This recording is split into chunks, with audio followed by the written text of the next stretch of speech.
बेटा, ठीक है। देखो पहले अपन पढ़ चुके हैं, किसके बारे में पढ़ चुके हैं?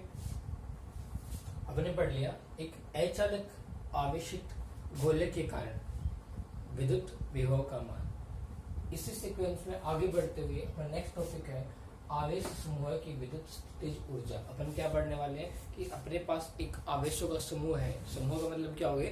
जिसके अंदर बहुत सारे आवेश प्रेजेंट है। उन आवेश समूह के कारण अपन क्या निकालने वाले हैं? अपन उसकी स्थितिज ऊर्जा निकालने वाले हैं।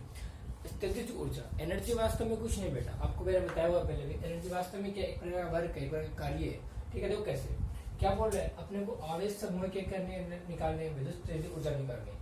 बात की जाए विद्युत विभव की तो ध्यान से देखिए, इस कंसेप्ट को सुनने की कोशिश करना, मैं जो आपको बोल रहा हूँ, ठीक है।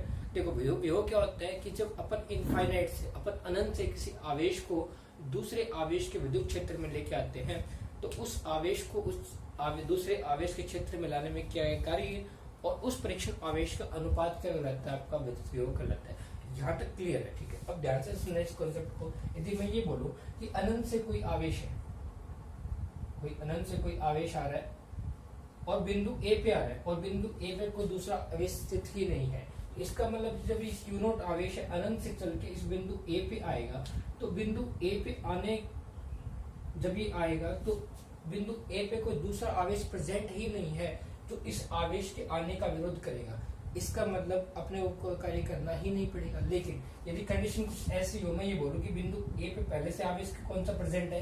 क्यू आवेश प्रेजेंट है, और अब मैं अनंत से इस क्यू नॉट आवेश को बिंदु ए पे लेके रहा हूं, तो सुनने की कोशिश करना कि जब ये क्यू नॉट आवेश है अनंत से बिंदु ए पे आएगा, तो क्या ये क्यू वाला आवेश इसका विरोध नहीं करेगा? क्या बिल्कुल विरोध करेगा। क्यों? ये भी धनावेश है और ये भी धनावेश है, दोनों में कौन सा बल लगेगा? रिपल्सन लगेगा। कौन सा बल लगेगा? प्रतिकर्षण का बल लगेगा। क्लियर हुई मेरी बात? ठीक है, आगे देखो। इसका मतलब ये वाला आवेश इस परीक्षण आवेश के आने का विरोध कर रहा है, और इस विरोध के बावजूद, इस बाह्य बल के बावजूद यदि हम इसको इसके क्षेत्र में विस्थापित करवा दे, इसके क्षेत्र में ले आए, तो अपन ने क्या कर दिया? इस बाह्य बल के विरुद्ध इसको विस्थापित करा दिया। देखो बल भी है और विस्थापन भी, इसका मतलब अपने आप क्या हो गया? कार्य हो गया। इस और कि ये जो अपन कार्य करेंगे, यानी इस आवेश के विरोध के बावजूद यदि इस परीक्षण आवेश क्यू नॉट को आप इसके क्षेत्र में ले आओगे और इस क्षेत्र में लाके आपने क्या करवा दिया?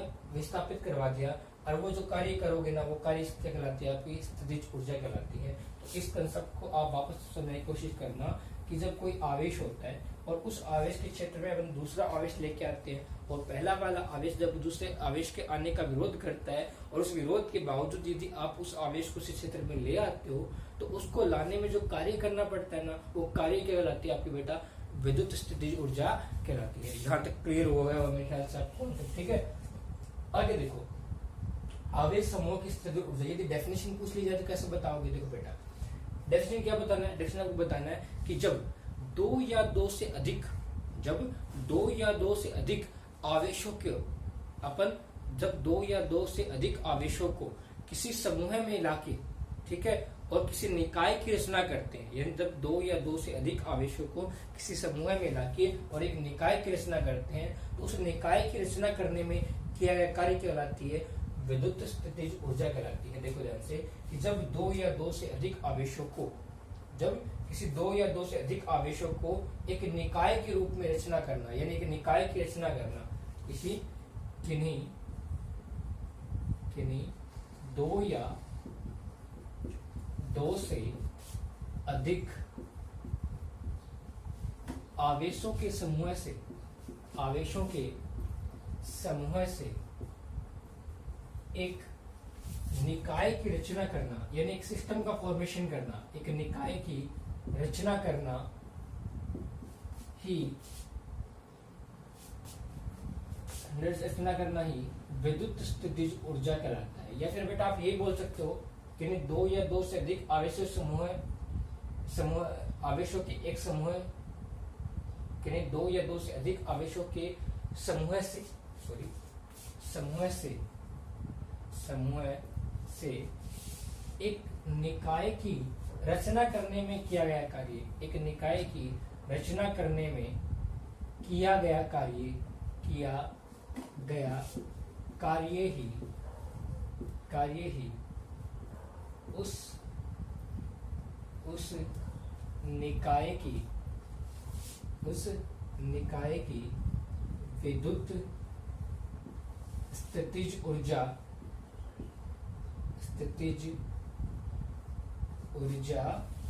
कहलाता है। क्लियर हुआ कंसेप्ट सबको आपको?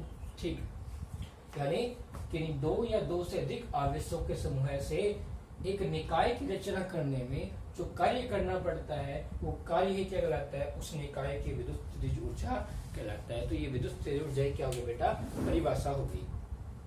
ठीक है, इसके अंदर अपन दो पॉइंट पढ़ेंगे। इसका पहला पॉइंट क्या है बेटा? कि दो आवेशों के कारण विद्युत स्थितिज ऊर्जा। पहला पॉइंट क्या अपना? दो आवेशों के कारण विद्युत स्थितिज ऊर्जा। दो आवेशों के कारण, सॉरी ये पढ़ने वाले अपन, दो आवेशों के कारण किसी निकाय की विद्युत स्थितिज ऊर्जा। पहला पॉइंट देखिए बेटा, पहला पॉइंट क्या अपना? दो आवेशों के कारण निकाय की विद्युत स्थितिज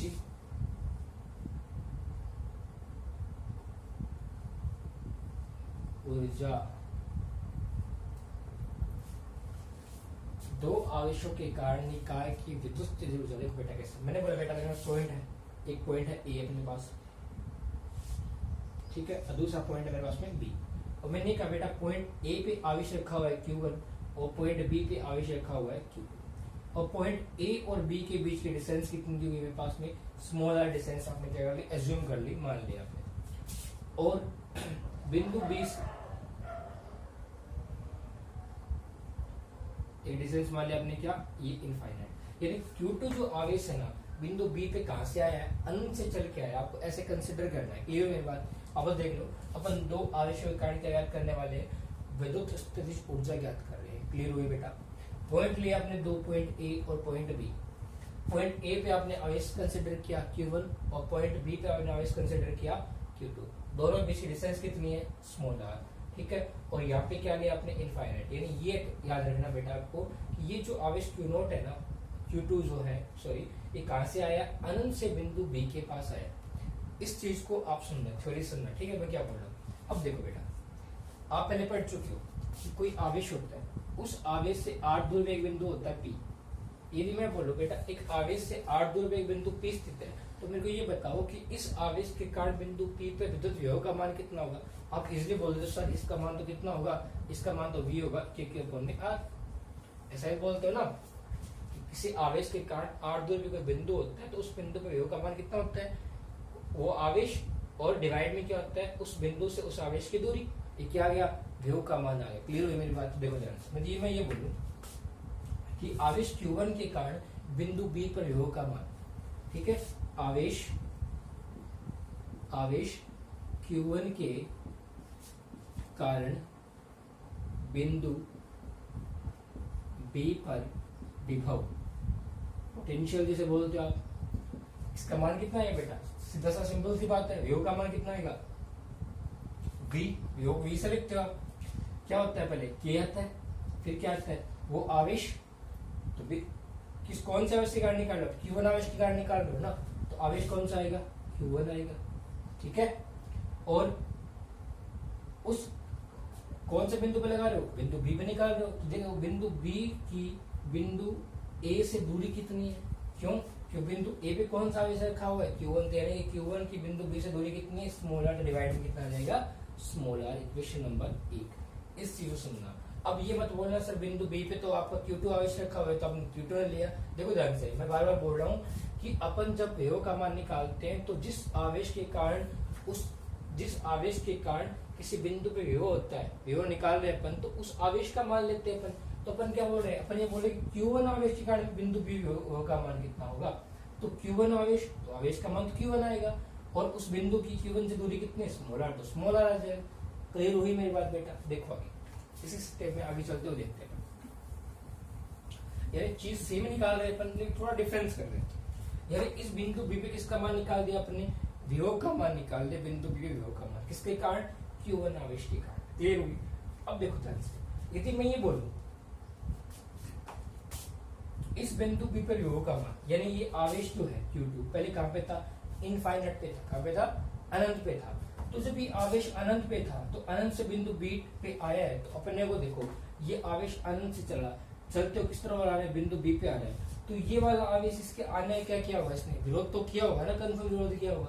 देखो ध्यान से, जब अपन इस Q2 आवेश को अनंत से बिंदु बी पे लेके आ जाएंगे तो अपने क्या करना पड़ेगा, व्रत तो करना पड़ेगा ना, कार्य करना पड़ेगा। चलो आप ऐसा भी नहीं निकालना चाहो तो मैं ये मैं बोलूं कि अनंत से इस Q2 आवेश को बिंदु बी तक लाने में किया गया कार्य और इस आवेश का अनुपात वो क्या कहलाएगा, विभव। देखो आप बोलते हो ना कि अनंत से यहाँ पे कोई आवेश होता है क्यों, अनंत से आप एक कृष्ण आवेश क्यू नोट लेके आते हो, अनंत से एक कृष्ण आवेश क्यू नोट लेके आए तो अनंत से इस कृष्ण आवेश क्यू नोट को लाने में क्या है, कार्य और इस कृष्ण आवेश का अनुपात, उसे क्या बोलते हो बेटा आप, ये बोलते हो ना, कार्य आपने किया और डिवाइड बाय क्या होता है, क्यू नोट, ये किसका मान होता है, विभव का मान होता है। तो सेम अपन कर रहे हैं। अब बोलो सर आपने कार्य कौन सा किया, कार्य बेटा किलो कौन सा कार्य किया अपने, कार्य अपन ये किया कि जब ये इनफाइनाइट पे Q2 आवेश था तो इनफाइनाइट से बिंदु B के पास आएगा तो Q1 आवेश इसके आने क्या करेगा, विरोध तो करेगा ना, और आपस में क्या होगा, रिपल्सन होगा, प्रतिकर्षण होगा। उस प्रतिकर्षण बल के बावजूद अपन इसको इस ओर विस्थापित कर रहे हैं, तो अपन जो कार्य करेंगे ना वो कार्य क्या है, ये W कार्य है। तो देखो ध्यान से, अनंत से इस Q2 आवेश को बिंदु B पे लाने पे जो अपन ने कार्य किया वो कार्य मान कितना मान लिया अपने Q2 और आवेश का मान कितना है Q2, ठीक है। तो अपन क्या बोलेंगे, बिंदु B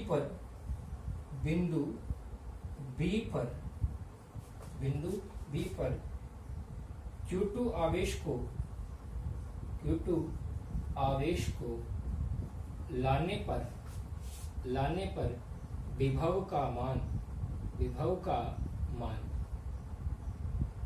इसका मान कितना होगा बेटा, इसका मान सिंपल सा है, इसका मान कितना होगा, P W कार्य, इसको लाने में क्या है कार्य, डिवाइड बाय क्या होगा, आवेश का मान कितना है Q2। क्लियर हुई ना बात। तो यहाँ से कार्य का मान कितना है, देखो जरा से, यहाँ से W का मान कितना है, यहाँ से W का मान आ गया बेटा आपका V इंटू में Q नोट।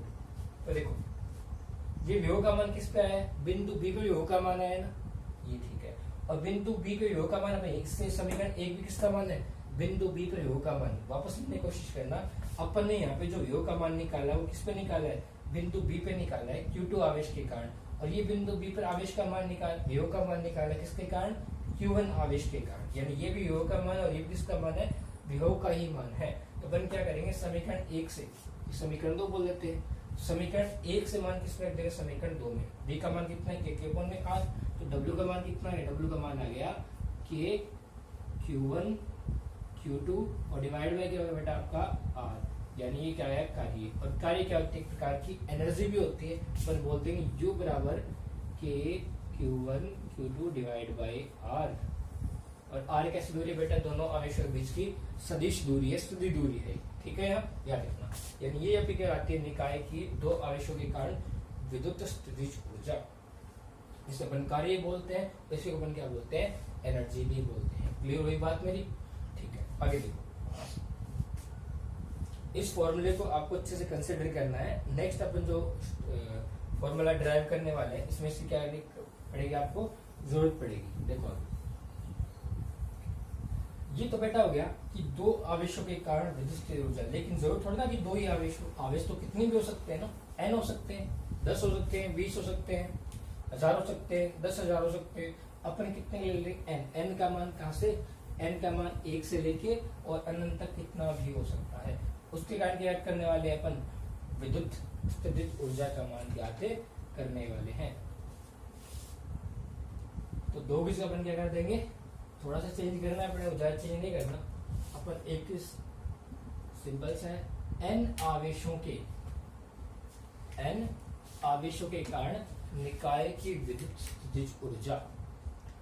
परिभाषा क्या बोलोगे कि एक n आवेशों के निकाय की रचना करने में जो कार्य करना पड़ता है उस कार्य का मान क्या होती है, निकाय की विद्युत स्थितिज ऊर्जा कहलाती है। अब सुनना कि n आवेशों के कारण अपन जो निकाय की रचना करते हैं, एक सिस्टम का फॉर्मेशन करते हैं, तो उस सिस्टम फॉर्मेशन को बनाने में, यानी उस सिस्टम का फॉर्मेशन करने में, उस निकाय की रचना करने में जो कार्य करते हैं वो कार्य क्या कहलाता है? निकाय की विद्युत स्थितिज ऊर्जा कहलाता है। क्लियर हुई मेरी बात? देखो बेटा आगे कि जब अपन n आवेशों को एक दूसरे के पास लेके आए, बहुत सारे आवेश हो गए, पहले तो देखो एक आवेश था तो उसको अनंत से लेके आए तो कोई दूसरा आवेश उसका विरोध करने के लिए प्रेजेंट था ही नहीं, तो अपने को कुछ कार्य करना ही नहीं पड़ा। लेकिन मान के चलो पहले एक आवेश प्रेजेंट है, दूसरे आवेश को लेके आ रहे हैं, तो पहले वाला आवेश दूसरे आवेश क्या करेगा? विरोध करेगा, यानी अब इस आवेश का विरोध करने के लिए एक आवेश प्रेजेंट है। इसी प्रकार मान के चलो कि 10 आवेश बैठे हुए और 11वां आवेश आ रहा है, तो जब 11वां आवेश आएगा तो बाकी 10 आवेश उसके आने क्या करेंगे? विरोध करेंगे ना। तो उस विरोध के बावजूद यदि आपने उस आवेश को उस 10 के बीच में स्थापित कर दिया, एक निकाय की फॉर्मेशन कर दी, तो उसके विरुद्ध आपने क्या किया? कार्य तो किया ना। उस प्रतिकर्षण बल के विरुद्ध आपने कार्य किया, उस कार्य के कारण आपने उसको विस्थापित करवा दिया, अनंत से उसके पास लेके आ गए।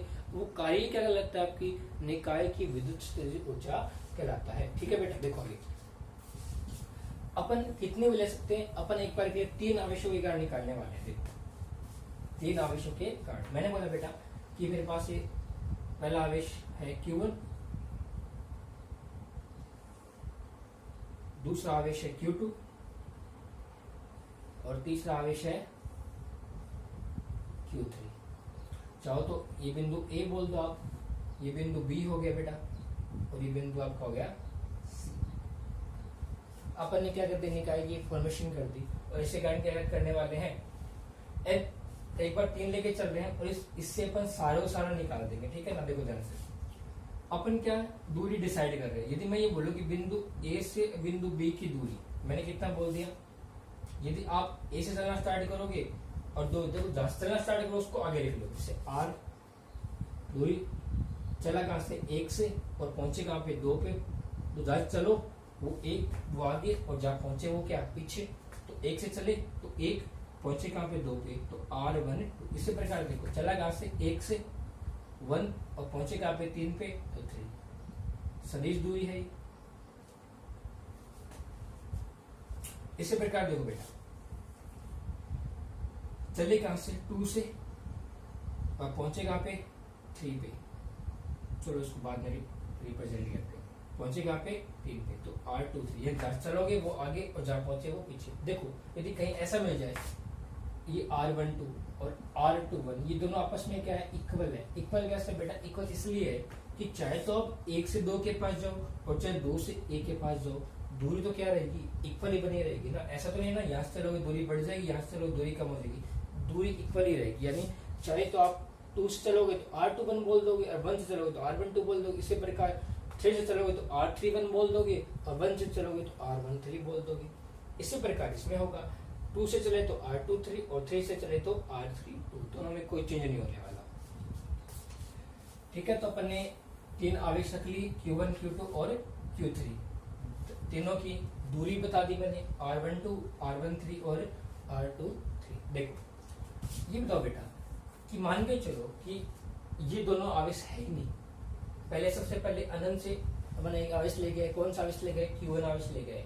जब Q1 आवेश अपन लेके आए तब ये दोनों आवेश यहाँ पे थे ही नहीं। जब ये दोनों आवेश यहाँ पे थे ही नहीं तो इस आवेश के आने का विरोध किसी ने नहीं किया था, नहीं किया था ना। यदि किसी ने इसका विरोध ही नहीं किया तो कार्य का मान भी कितना हो गया? 0 हो गया।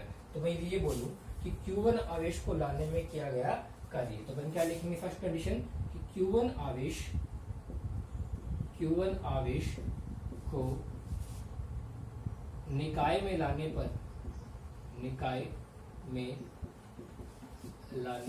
पर किया गया कार्य सिंपल सा है। आवेश कौन सा? Q1, तो कार्य भी कितना होगा? W1। कार्य करना ही नहीं पड़ा क्योंकि दूसरा आवेश इसका विरोध करेंगे, प्रेजेंट ही नहीं, तो कार्य का मान कितना होगा? 0। इक्वेशन नंबर कितनी होगी अपनी? 1 नंबर इक्वेशन। ठीक है, लेकिन सेकंड देखो Q2 कि जब अपन Q2 आवेश को लेके आएंगे तो Q2 आवेश को जो अनंत से लेके आएंगे अपन, तो उस Q2 आवेश का विरोध करने के लिए कौन प्रेजेंट बैठा है? Q1 प्रेजेंट बैठा है ना। यानी अब Q2 आवेश को जब अनंत से Q1 के पास लेके आएंगे तो Q1 आवेश Q2 आवेश के आने क्या करने वाला है? विरोध करने वाला है, उसका अपोज करने वाला है। तो उस आवेश को इस Q1 के पास लाने में क्या कार्य क्या कहलाएगी, निकाय की विद्युत स्थितिज ऊर्जा कहलाएगी। तो देखो Q2 आवेश को निकाय में लाने में किया गया कार्य और क्या कहलाती है, उसकी विद्युत स्थितिज ऊर्जा कहलाती है एक प्रकार की। वो कार्य कितना होगा W, और स्थितिज ऊर्जा आप पढ़ चुकी हो, इसका मान कितना होता है K, पहला आवेश पहला को Q1 Q2 डिवाइड बाय क्या होता है R। और देखो कार्य लिख रहे हैं, पहला होगा K, पहला आवेश कौन सा है Q1, तो अपने पास भी कितना आ गया Q1, कौन सा आवेश लेके आ जाओ दो वाला, तो क्या लिखोगे Q2, और Q1 और 2 के बीच की दूरी कितनी है R12, तो लिख दिया आपने R12। इक्वेशन नंबर कितनी होगी बेटा आपकी 2 नंबर इक्वेशन होगी। देख लेना वापस कि Q2 आवेश को अपने क्या किया Q1 के क्षेत्र में लेके आए, तो अपने क्या करना पड़ता है, कार्य करना पड़ता है। वो कार्य क्या कहलाती है, निकाय की विद्युत स्थितिज ऊर्जा कहलाती है। क्लियर हुई मेरी बात? आगे देखो, इस बार हम पढ़ने वाले Q3 आवेश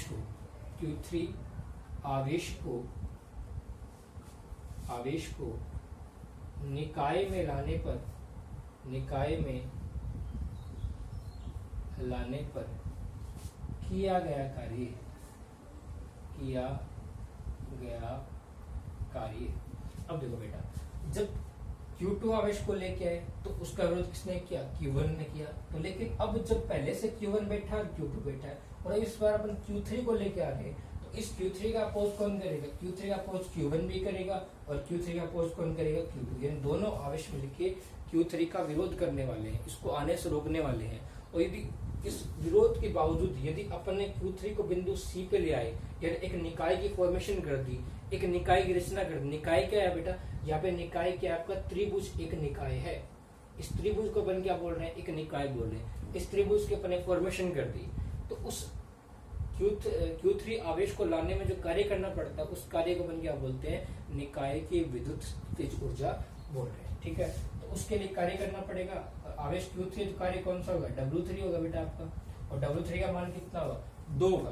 कैसे, एक तो Q3 का विरोध कौन कर रहा है Q1, और एक Q3 का विरोध कौन कर रहा है Q2। देखो पहला कार्य क्या है, K, कौन सा आवेश विरोध कर रहा है Q1, तो पहला आवेश आएगा Q1, और आवेश कौन सा है Q3, और Q1 Q3 बीच की दूरी कितनी है R13, प्लस दूसरा कौन सा बेटा, दूसरा आवेश कौन सा है, दूसरा आवेश आपका दिया हुआ है Q2, तो यहाँ दिया आपने Q2, और आवेश कौन सा है Q3, तो यहाँ दिया आपने Q3, और दोनों के बीच की दूरी कितनी है 2-3, तो R23।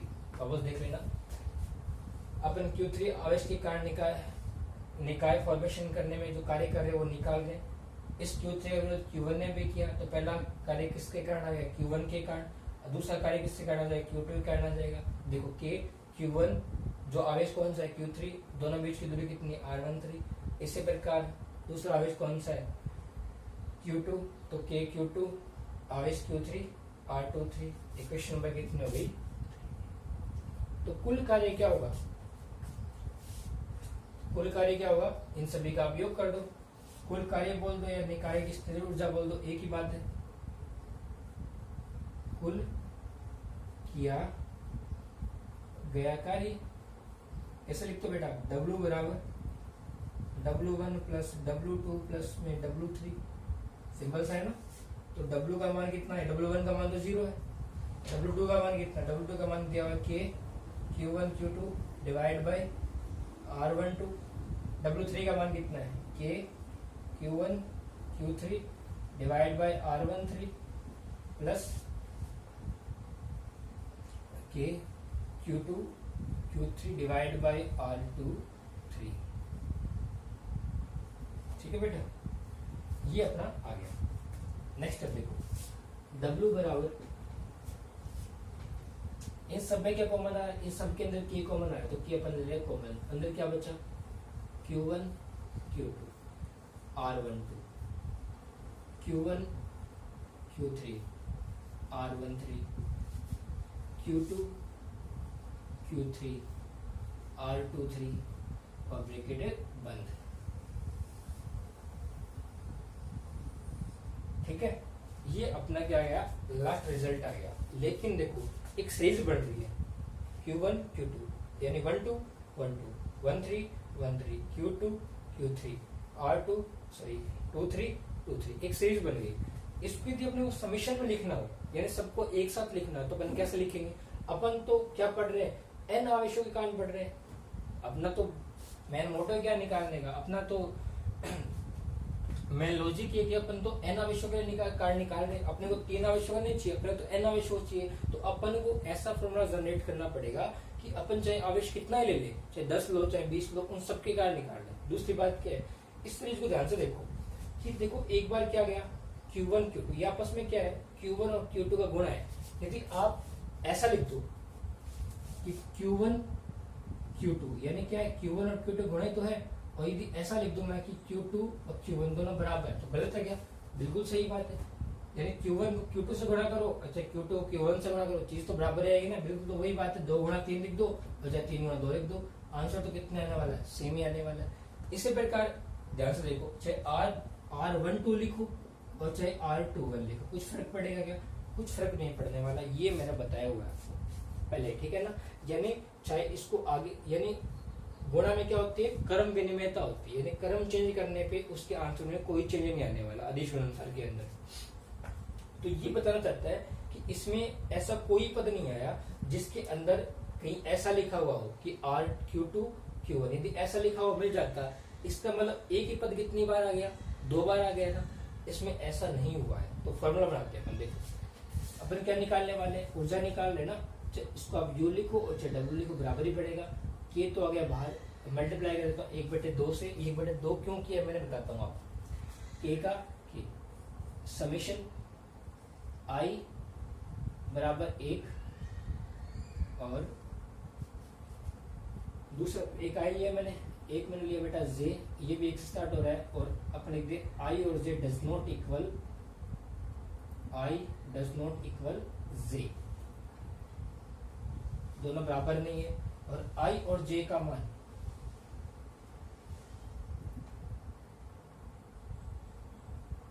सॉरी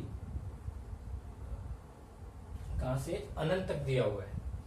तो देखो पहला I दूसरा J, इसी प्रकार I और ये क्या दिया बेटा आपका J दिया हुआ है। ये आपका क्या गया, फाइनल आंसर आ गया।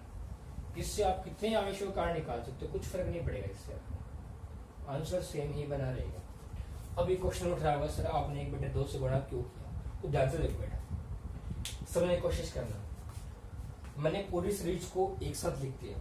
पहला क्या है, इस पहले वाले को तो मैंने मान लिया 1 को, तो मान लिया मैंने I, और 2 को मान लिया मैंने J। पहले वाले पद को I से रिप्रेजेंट किया और दूसरे पद को मैंने किससे रिप्रेजेंट किया है, J से। और मैं क्या बोल रहा हूँ कि I और J की वैल्यू किससे स्टार्ट हो रही है, यानी I भी 1 से स्टार्ट हो रहा है और J भी 1 से ही स्टार्ट हो रहा है। लेकिन एक समय में I does not equal J, यानी I और J बराबर नहीं हो सकते। इसका मतलब ये है कि I 1 से स्टार्ट होता है और J भी 1 से स्टार्ट, लेकिन एक समय में दोनों एक, यानी ऐसा नहीं हो सकता कि Q1 दोनों एक बार इक्वल नहीं हो सकते।